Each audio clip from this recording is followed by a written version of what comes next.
Bismillahirrahmanirrahim. Shoaib अय्याब Tarar, साबिक district president PTI Hafizabad.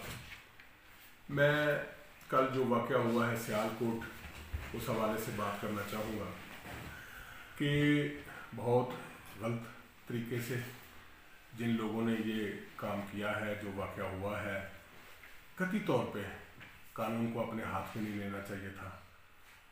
इस तरह का वाक़या अगर किसी ने देखा है, अगर उसने कोई कोताही, गलती, गुस्ताखी की है, तो उसको कानूनी तरीके से हैंडल करना चाहिए था। उसको कानूनी अपने जो अदारे हैं उनके हवाले करना चाहिए था। ये बहुत अलमनाक वाक़या हुआ है।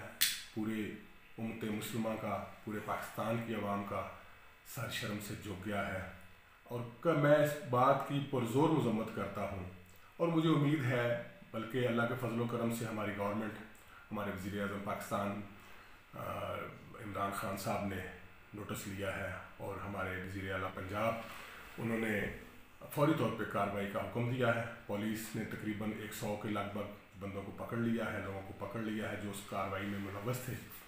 और मुझे बहुत तकलीफ़ उस वक्त होती है जब इतने ज़्यादा लोग इकट्ठे हुए हैं, कोई उनको रोकने वाला नहीं था, कोई उनको मना करने वाला नहीं था, कोई ऐसी वाक़े पे कोई उनको मना करता, कोई समझदार कोई बंदा, कोई अक्ल शऊर वाला कि यार ये वाक़या ऐसे ना करें, आप इनको कानून के हवाले करें, जो इसने किया है उसकी सज़ा लें।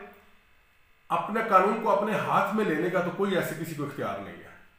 तो मैं फिर इस अलमनाक वाक़े की पुरज़ोर मज़म्मत करता हूँ और उम्मीद करता हूँ कि अल्लाह के फजल व करम से हमारी गवर्नमेंट जो है वो पूरे अच्छे तरीके से इस मामले को हैंडल करेगी और उन लोगों को सज़ा दिलवाएंगे। अल्लाह हाफ़िज़, अल्लाह निगहबान।